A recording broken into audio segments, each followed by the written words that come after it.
Hey, Mark. Hey, Thomas, what's going on? Hey, are you JS Report? You helping us out this week? I'm going to try and help you out this week. Let's take a seat. Let's catch up a little bit for John gets here. Baseball playoffs. Yeah. Football playoffs. A lot of stuff going on. Yeah. So, what you looking forward to the most?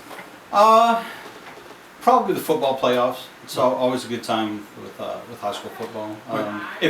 If my team was in the World Series, it'd be different. But your Royals didn't make it. So, but that was to be expected. Oh, yeah, your Royals kind of suck this year. We're rebuilding. So. Listen to me sound like an arrogant Tennessee football fan right now. Just everybody else's team sucks and my team is beat. Wait a minute. There are arrogant Tennessee football fans? We can be if they start 7-0. Yeah, we can start to get a little pompous. Yeah, no more. Wait, did you just walk in here with a trash can? I did. I got this on Amazon. The Astros were having a fire sale, and I thought that maybe Tennessee might be able to use it this week against Georgia. A puke bucket. Alright guys, my first take this week, let's give some soccer some credit because it is in this season for girls soccer. Briarcrest lost to GPS in the state title game. Houston lost to Bearden, which was a battle of undefeateds. It looks like in both Bearden and Houston in that one. So Houston lost to Bearden. I want to give a lot of credit to Lakeland Prep, a single-A school here in the Memphis area, as well as has a lot of 8th graders and 9th graders on that soccer team. They advanced to the state tournament this past week, and they lost in the first round, but congrats to all the soccer teams out there. That's my first take this week. My first take this week, congratulations to all Tennessee fans out there for a great start of the season. But, I hate to say it, Thomas, this weekend, y'all are going to definitely lose that number 1 in the playoff. So go Dogs, baby! Woo! Alright guys, my take 2 this week.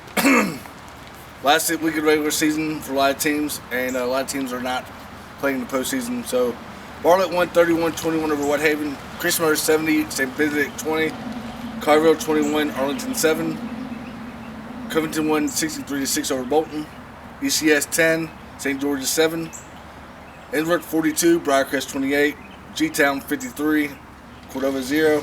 Houston 40, White Station 6. Lausanne 38, North Point 6. Millington Trojans got a huge win, 48-20 over Bolivar. Munford won 42-28, and they did win the region title. Southwind 35, Brighton 13, and then Trinity Christian 48, FACS 13. That's my take 2 of the week. Alright guys, take 3 this week is playoff edition. Thomas Sellers, Mark Healy, special guest Mark Healy. Mark, first of all, I still get a lot of people ask me, when are we going to bring our show back, the Shelby Metro School Board show?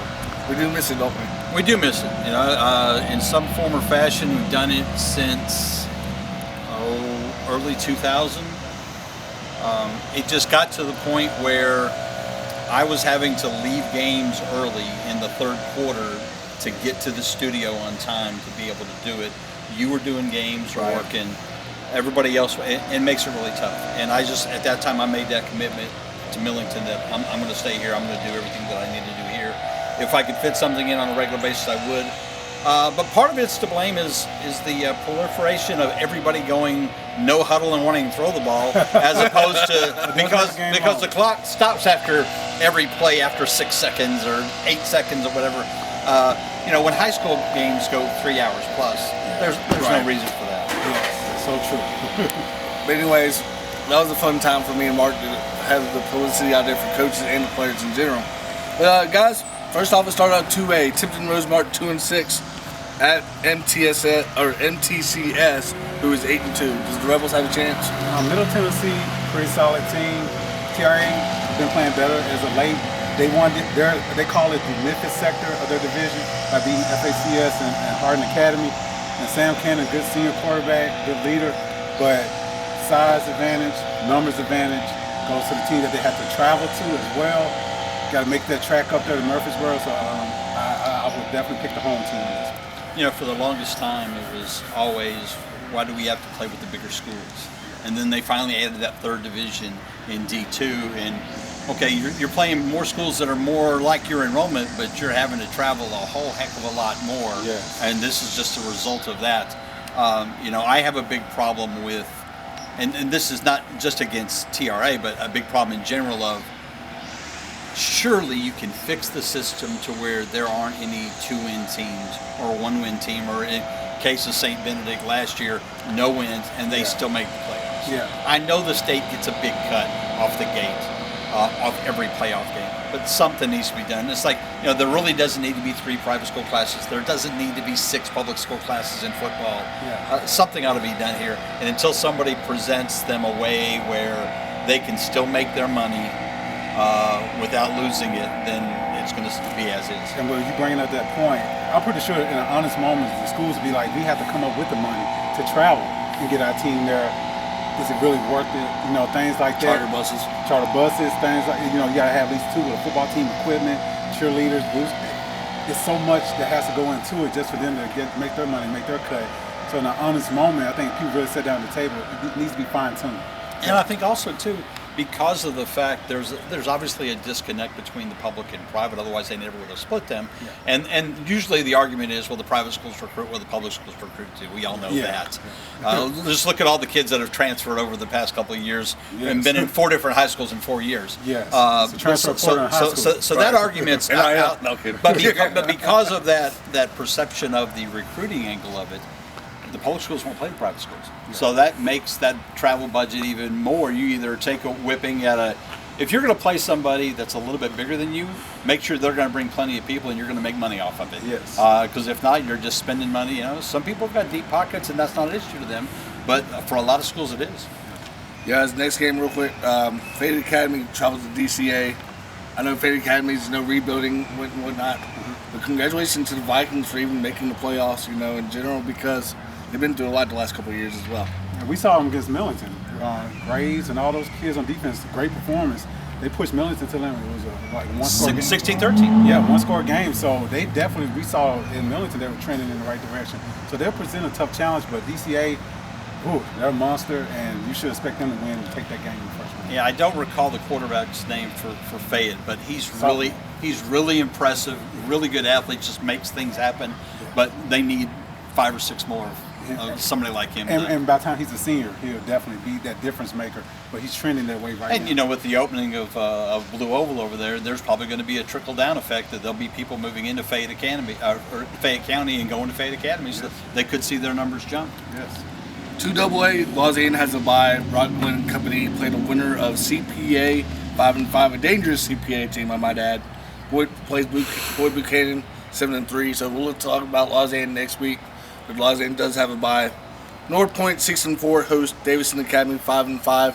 A rematch of the regular season where North Point pretty much lost by like 20 plus in that game. So I think the offense is just going to be okay probably for North Point. But the key for North Point is going to be defense in the last couple of games as well. It is. You know, the North Point lost that game to Davidson at their place, and they're hosting Davidson again. So Davidson's not intimidated about going on the road at all. Yeah. You know, a lot of North Point's offense comes from when things break down. And if you watch a lot of their stuff on film, they scramble. Their quarterback scrambles a lot. Their receivers never give up on a play. The one touchdown they burned Millington for when they played us this year, he was running around the backfield, and we just got caught looking to the backfield while the receiver leaked about 15 yards behind the line of scrimmage. Next thing you know, it's a touchdown. I can't imagine things changed that much for North Point in a 1-month period. Yeah. If you'd have said they'd gotten blown out the first game of the season until now, maybe so, but I think Davis probably comes in with this game. Yeah, I think the key is going to be Jack Patterson, like you said. The offensive line is going to be key in that one, in my opinion, because don't give Jack Patterson time to throw the football. If you do, like you said, Mark, they got receivers. to make some, like Christian Gillian, the two-sport athlete, basketball and football. He could do it, help him out. He's really good. So, ECS plays versus Silverdale, 7-3. The game's at Lipscomb Academy because the West 3 versus the Middle 3. Right, both 3 seeds. So they're both 3 seeds. So the game's right there in the middle at Lipscomb Academy. The winner plays Lipscomb Academy. When I saw that in the original bracket, actually I thought, why can't they do this for all the first round games? Had them meet at a neutral site on the private school level. Especially with the seeding and the weird numbers and teams are 5-5, 7-3. So I like that idea in that case when they both are 3 seeds in theory to put in the middle. So now you really have a neutral site. Now may the best team win. That actually kind of makes it a little bit closer. Both teams have to get out there and travel. Well, you know how you fix that, don't you? You don't let everybody in the playoffs. We talked about earlier. Then you don't have to worry about that. That's true. Although and because the state makes so much money off the playoff games, you would think that the neutral site's not even an idea because they, at least on one side or the other, the home team should bring enough fans to where they get, because the state's paying for the chain gang, paying for the officials. Mm-hmm. I think they have to. There's a rate plus mileage. Yeah. Then you got to pay all your workers if it's a home site. Yeah. So you got to pay all them as well, and then the schools get a split 25% of the rest of that. So I don't. ECS had trouble this year, and Silverdale is usually pretty good. I think Silverdale wins this game easy. I think Silverdale takes it as well. Yeah, I think ECS good seasons in general for Coach Adams with the younger team that they've had this year. But congratulations to ECS again. All right, guys, the big dogs, the SEC people that they call it, the 2 AAA for Division II.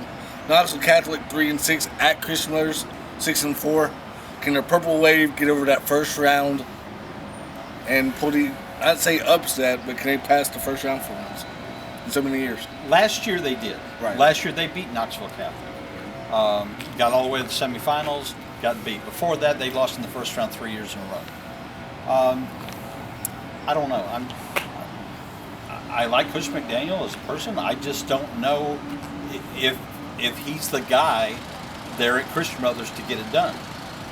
They've got the best facilities that anybody can ask for, but year in and year out, it seems like they just they go through the regular season, have a good year, and then once the playoff hits, get beat by another team. And they made a tough bed for themselves in this first round. But they do have a shot. I was looking at the numbers, how things trend. Knoxville Catholic will give us some points. Christian Brothers been on a roll offensively. But I remember as a kid, you didn't worry about this first round game for Christian Brothers. You knew it was going to be business as usual. Usually they had to buy. So things have trended that way. But if they make a nice little run, they kind of put you in out of Ole Miss baseball, where everybody's like shaky, but they actually had the capability to make it to that championship game in December. But they do have to get past this first tough test, and I think they have a shot. But if I was a betting man, I would be going with Knoxville Catholic. If I was a betting man. So what he's saying is he's taking the points. Yeah. Screw FanDuel. Go to Thomas. But yeah, the winner of that plays NBA, who's 10-0. Yeah. So SBA 2-8 at McCallie 8-2. Winner plays Innsworth. Better season for St. Benedict. Picked up a couple nice wins, but once they got into league play, you see the size difference, the number difference, the mentality difference, and I think it's going to be no different in this game. McCallie should secure a win. And then next year they drop down, right? Right, they go to Rosemont. So they're down to AA next year, and then so they be the big dogs. And Lipscomb moves up to take their place. So at least they'll have a more of a fighting chance. But I'll tell you what, some of those schools in AA are just as good as the ones in AAA. Yes. But Joey, in the gang, just hang tough and play one snap at a time, right? All right, guys. Next game, FRA 2-8 at MUS 7-3. I don't think the Owls are going to have no trouble here. Owls get their running game, and then their passing game is going to be on point the last couple of games as well. They played Father Ryan in the playoffs to start last year, won 14-0, but they lost to Father Ryan the year before that. Yeah. Football is different, and we'll talk about this more when we get to the public schools especially, but football is different once you cross the Tennessee River. Yes. That's all it is. And it's especially different in Nashville. Down here it's, okay, Lausanne, Briarcrest, MUS, Christian Brothers, and then you've got the other ones that are sprinkled around. Up there, it's like everybody's fighting to get these kids in. and they're doing whatever they have to do to get them in, and it's a lot more serious. And I always make this analogy here. In West Tennessee, our dads are 5'10", 5'11". Mom's about 5'5", cute, adorable, and those are the kids they produce. Out there across the Tennessee River, dad's about 6'2", 6'4", mom's 5'10", and they give sport athletes going yeah, on. they give volleyball players and football players. Guys, the last game, Briarcrest at Pope John Paul. Briarcrest 5-5. A little bit up and down season for the Saints. At Pope John Paul 7-3. Max Carroll. Okay, so yeah, Briarcrest does have a chance to win this. They win that turnover battle. So let's see if they can go up to Pope John Paul and pull off an upset. All right, guys, real quick. 1A, Peabody at Bluff City. BTW versus Halls. Middle College at Lake County. West Carroll at Mace. I think the only team really, in my opinion, has the shot in that 1A is Mace. Nothing against the other teams. But it's just that they're going to an environment they really haven't seen before. And Mace players, nothing against Coach Miller, but they got, with Miles being closed, pretty much all the Miles players are at Mace now. Mm-hmm. So Mace does have the easiest road to money, like going to the semifinals, at least the quarterfinals. They do, and Booker T is the number 2 seed there, and they're going to play at home, but they're drawing Union City. And Union City is a tough go, no matter what classification they're in. That's one of those little small town football factories in West Tennessee. I think the thing that worries me about any of the city schools is more along the lines of, because they didn't play, where exactly are your kids at? You've missed a year.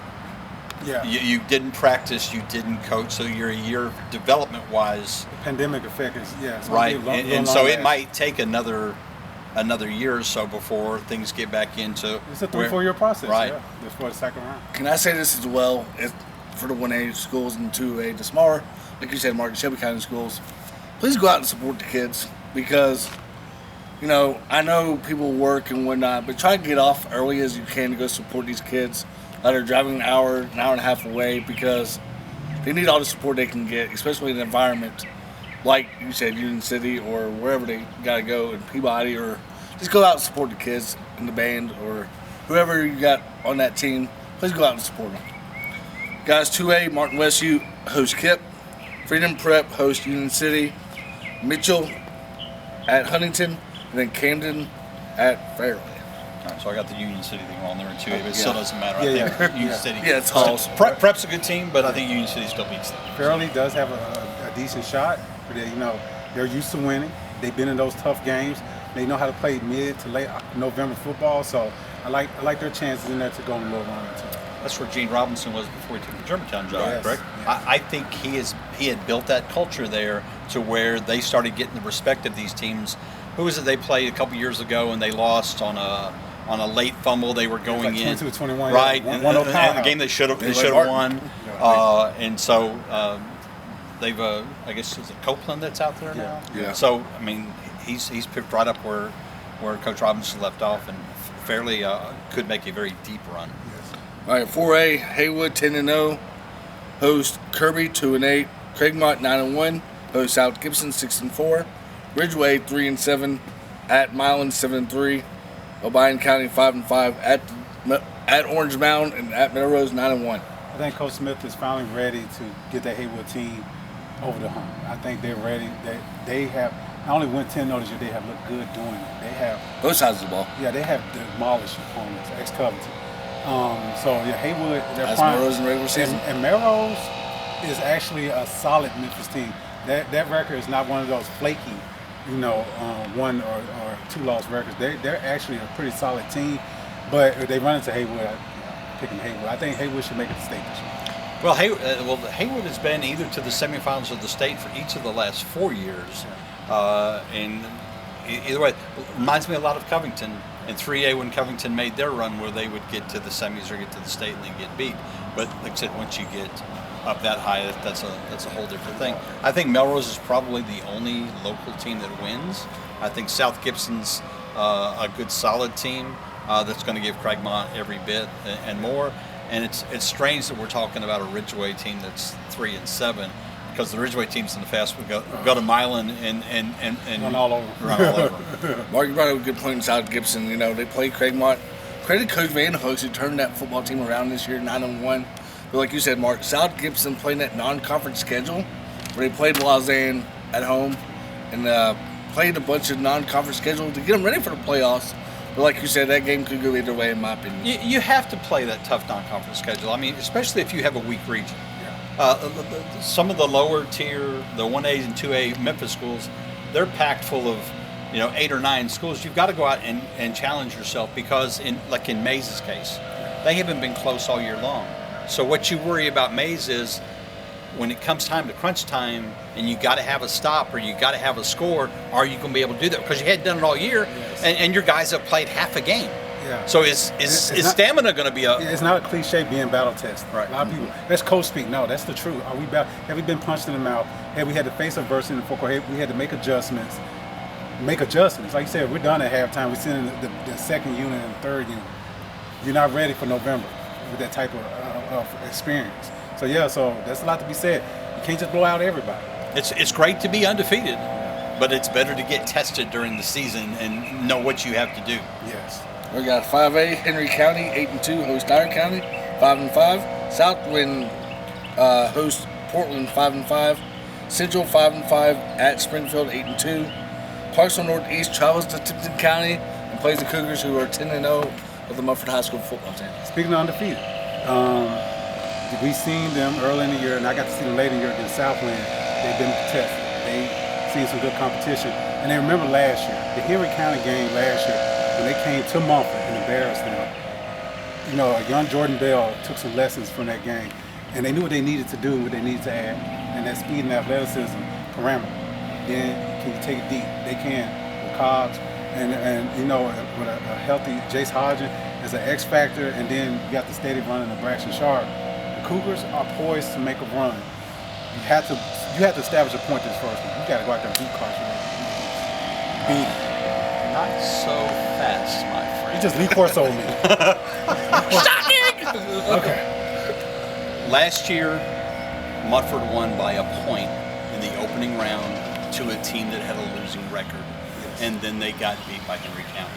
The year before, they got beat in the opening round by a 4-4 Clarksville team at home. The year before that, they got beat at home by a team with a losing record.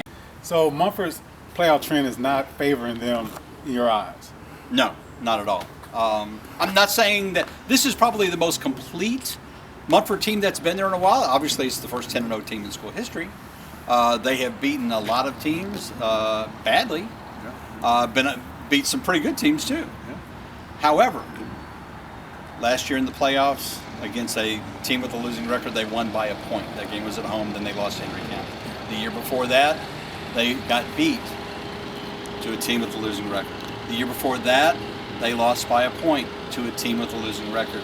And all that is that whole difference of Tennessee River that way. Yeah. And Henry County has been, ever since they've realigned and Henry County's been in that region, they've won that, but they play some pretty good football. As evidence, I think you go back and look, and when that region and our region have been matched up, it hadn't been very favorable for our region. That region is more battle tested, more solid, more established, even from tradition to from their linemen, how they're bigger. I think what gives Munford a chance this year, their defense. Their defense has been like an extra. Those Munford teams united in the past where you tap them in that defense and they might fall right over. This year's defense, they will hit you back in the mouth. So I think, like I said, that Henry County game last year was a turning point for Coach Calhoun, and he kind of saw what he needed to do blueprint-wise. Yeah, I need to get some speed in there, but I also need it on my defense and on that line. So they can get a little bit more pressure on teams, I think, a little bit better. That's why I said they have to beat Clarksville Northeast to send a point to Henry County. And the rest of 5A, this 10-0 is not fluff 10-0. We are here to. Millington was good. Covington was good. We beat some good teams. Southwind was good. We beat some good teams. We're ready. I think the more of the teams they beat though have been more run oriented. Yeah. And so I don't know if they faced a team that will sling the ball around on a And if you don't have some depth, especially at the line. You go to a no huddle and your guys are trying to rush the quarterback 3 plays in a row, and then they're dragging, and then that's when they burn you for that touchdown. Yeah. I do think, and Coach Calhoun hangs his hat on defense. That's his calling card. I think they should win this game, but I'm just saying, if it happens, don't be surprised because the track record is there. Okay. Real quick, does this Central 5-5 have a chance against Springfield? Yes, but Springfield beat them in the second round last year 27-0. Yeah. Central had a really good team. Yeah. If you go back and think about this, when Major was at White Station, when he was at Briarcrest, and now that he's at Central, his MO has been, we always have a good offense, not so much on the defensive side. You know, they'll hang their hat on offense. Yeah. And he might be able to do something in this first round, but I think Springfield has got the film from last year, and you could probably plug some people in. I wouldn't be surprised if Munford's the only team from Region 8-5A advancing. And if none of them advance, I wouldn't be shocked. Yeah, as you can say. But yeah, the other side is pretty tough. I say Southwind, Coach Griffin. Them doing pretty well this year, getting that second seed. Yeah, they got a couple running backs, and they can. And they got some defensive linemen there. Yeah, so they can pound the ball on you. So they had to play a slugfest. They can win, and they got the athleticism to go deep if they need to, because the quarterback has a pretty decent arm. Saw them against Munford. So if 5A had 3 teams to win, I wouldn't be shocked. So, but 7-5A, you got to give them they're the favorites coming out of it, but they are, they're more established. Just call it what it is. And the guys, the region that you are familiar with, 3A, Covington 8-2, host Hamilton 4-6. The running game we all know is going to be on point in that one. It's going to be tough for Hamilton just to stop the run in general because they have a 1-2 punch in the running game in that one. East 5-5, host Millington. The game not sure where the game's going to be at yet. They host Millington. Mark, wherever we go, just catch them. Yeah. You're the Uber driver, Mark Healy. That's it. Raleigh Egypt host at Dyersburg, 6-4. And then Ripley host at Sheffield. Coach K and Mark Joseph. Mark Joseph led the state last year, broke the state record of 10 interceptions. Mark Joseph, to me, could be a Mr. Football finalist out of Sheffield. They're basically clicking on the offense, but the defense just needs to step up and make a statement as well in that first round playoff game. Yeah, he's as good all-around player as been around this area in a while. Yeah. He does it on both sides of the ball. I know the kid from Fairleigh has 12 interceptions this year, so he's already surpassed Joseph for that. I think the Hamilton game is, and Covington will win that, but I think the Hamilton game's a great story because they had lost 40 in a row coming into this year. They win 4 games. And you got to take baby steps. Yeah. Just you get to the playoffs. Next year, you win a game in the playoffs. The next year, you go a little bit deeper, and you get that positive stuff going around the school to where those kids want to be a part of that again. Yeah, I hope the Wildcats take a notebook with them up to Covington. Look at the atmosphere, see how it's done. Not only what the Covington football team does, but the game day atmosphere. Make it an event. That's what used to make Merrill so special. And they had the big trucks out there with the grills on the back, this and that. That can happen in Memphis. And Hamilton has a strong alumni base, a rich alumni base of dignitaries. They need to come back, support their school and their program. Let them kids know the job well done, like you said, breaking that streak, get back to the playoffs. Take a notebook up there to Covington, and then pay attention to what they're going to do on the field, too, because they're about to run all over. Yeah. Back in the 70s, Hamilton was the real deal. Hamilton, Melrose. They used to have the Blue Shoes Award. So if you ran over 200 yards, you got blue cleats. Nice. And then they had plenty of guys rushing for over 200 yards. Yeah. But you take the baby steps. And look, you talked about the Hamilton alumni. Their basketball team knows success. So they should know, and they should be able to hey, let's transfer this over to the football side, and let's get it done there. Yes. Yeah, congratulations to Coach Blanchard and them as well. Guys, Millington game versus East. The Quick Q's playing pretty well. The offense has been scoring a lot of points lately. That game could be going either way, maybe, for the Trojans. I would say Millington should win if they play their full capabilities in all 3 phases of the game. But can they lose this game? As we've seen them earlier this year, the offense decides not to show up. East has a really good shot. But the last 2 weeks, the offense has been showing up. McCord Pugh is a dangerous running threat. getting more accurate with his passes. His receivers are getting open now. They're running their routes better. They're more disciplined. So Blake Garner, big target, needs to get open. A couple other targets out there, and then Williams in the running game, keep things balanced. But the one consistency, we followed them all year, to me, has been the defense. Throw the Covenant squad out there. You're playing a team, and Munford, bigger team, this and that. That defense still, those scores could be a lot worse if you see what they did to other people. Millington defense has got this dog, and Coach Ford has got those guys with a tight mindset to go after the ball and attack. And his DNA is paying off with Jackson Ford on that line. Only a sophomore. That front line, Jeremiah Temple Dowdy, all those guys on the front, it starts with them. So that allows John, as we like to call him, Jonathan Temple Dowdy, might be one of the best pure linebackers in the area. This kid needs some love. If he was about 3-4 inches taller, D1 recruits be all over him right now. Without a doubt. He's not. He's undersized, let's just say, but he has a motor that won't quit. Yes. Last week, 9 tackles, 5.5 tackles for loss, 2.5 sacks. Was just, and I think 3 or 4 hurries. You throw out those 2 games as you talked about with Munford and Covington, and they've only given up, I think, 100 points in the other 8 games. So against teams that are, and of course, Covington was a little bit different because you still didn't have Pugh. Now, since Pugh's come back, I believe he's rushed for almost 800 yards in 7 games. Yes. I think four times now he's been over 100. Yes. Touchdown runs. And this staff has been able to make the adjustments when they've needed to. Against Dyersburg in the second half a couple weeks ago. Look down there, I see Jaden Williams on the sideline, thinking, okay, maybe he's hurt, why he's not in the game. No, they saw something in the Dyersburg defense that would allow them to exploit that with 5 wide receivers. And so they did, and they were very successful doing that. Yeah. They just had other points in that game that they could have made plays. Those two big touchdowns at the beginning. Right, right. Yeah, it didn't come down to the very end result, although people like to focus on that. But there were other things during the game that happened that would have made sure that Millington won that game. They just didn't do it. I think it favors Millington this week only because of East is very one-dimensional. I also think that COVID effect still is very much in play here, especially when you look at the East roster and most notably at the offensive line. There's 8 offensive linemen on their roster. There's only 36 kids total. Of the 8 offensive linemen, 1 freshman, 6 sophomores, and a junior, which means they didn't play 2 years ago. Yeah. So now you're behind the 8 ball trying to get them up to speed, and a lot of teams don't start lifting weights until they get them to high school. Yeah. So then you're behind the 8 ball even more so with that. And if you get into a situation to where it gets a little bit faster paced tempo game, then those guys are going to be dragging. And I want to throw this one little point in there. You talk about the line there for East.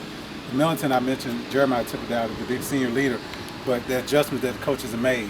They put Javion Todd, a linebacker, lining him up at the nose. Why? The kid's an all-state wrestler, so he knows leverage. He knows how to get underneath. That has made a difference. They got speed coming up the middle.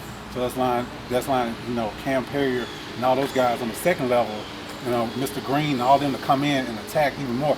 So yeah, the Millington coaches have done an excellent job adjusting, and they would try to take away their one dimension early on. They try to make some adjustments, they'll adjust to that. I think Perrier's been really, really impressive as a sophomore. He really gets thrown into the quarterback mix at the last mix. He wasn't going to see a lot of time there having to do that, and then he's going over playing both sides of the ball. Now he's back there returning punts. Yeah. He's impressive for a sophomore. He just sort of seems to know where the play is. Todd as well. We got a really good, solid group of young linebackers, sophomores and juniors that are quick. And you got speed. Speed is the name of the game in high school football. Yeah, Khalid Green, we don't leave him out. So yeah, that quartet's looking good. Y'all forgot another key fact in this game. What's that? Special teams. Always. Yeah. Oh, well, the head coach's son, Chris Michael, we got to mention, all-state soccer player. Yeah, strong leg. Me personally, it could go. Take forward this week, guys. 6A, Ravenwood 6-4, host Germantown 8-2, Houston 8-2, host Independence 5-5, Collierville goes on the road 8-2, at Brentwood 7-3. In the game of the week, in my opinion, Centennial 8-2, at Bartlett 8-2. The game could go either way for the Bartlett Panthers because Centennial has played some good teams and their defense looks pretty good. Last time I checked, both teams are 8-2. Right. Yeah. So, 8-2 in the fourth place team. So. Yeah, so and if you go to millington-news.com, we have a playoff preview of we give Bartlett a 51% chance of winning the game, which means we give Centennial 49. That's our closest game. That is the game of the week. Woo! What you win the championship at Region 8-6A and you get Centennial as your first round team. What a reward, Bartlett Panthers. But the key in that game is going to be for Bartlett, in my opinion, the running game. Because John Johnson and company and Braden Ragland, they should get some things going in that one. And I did get a chance to talk to Parker Moore a couple of days ago as well. He said, of course, the Houston and Collierville are huge wins for us, but personally, I feel like beating Lausanne was huge for us and really gave us the mindset toward the rest of the season as well. And he said being region champs is a great accomplishment for the team. We've worked way too hard and not to be region champs and not to host playoff game. Looking ahead, I think we just got to stay focused and protecting our game even more. And Coach Gore, the defense coordinator, knows pretty well from past years' experience at home 8. Thomas, final 10 before we talk. All right, Bartlett's number 2. They definitely earned it. They won all the other games of the other teams. A lot of 8-2 teams that finish out in that league. And if you're Ravenwood, you're thinking, hey, I get Germantown as a reward for my being champs. But yeah, so that Region 8-6A was tough. But Bartlett did come in number 2. But our number 1 team, the Dynamic Power 10 for 2022, before mentioned Munford Cougars, 10-0, first 10-0 season in school history. Congratulations to Coach Slade Calhoun and the Munford Cougars. We'll be seeing y'all in December to reward y'all for being the Dynamic Power 10 champions. And hopefully it's after y'all come back from a game in December. So good luck, best of luck to the Munford Cougars, and back to you, John. And guys, Mark Healy, Thomas Sutter, thank you all for joining me this week. And we'll see y'all next week on the JS Report.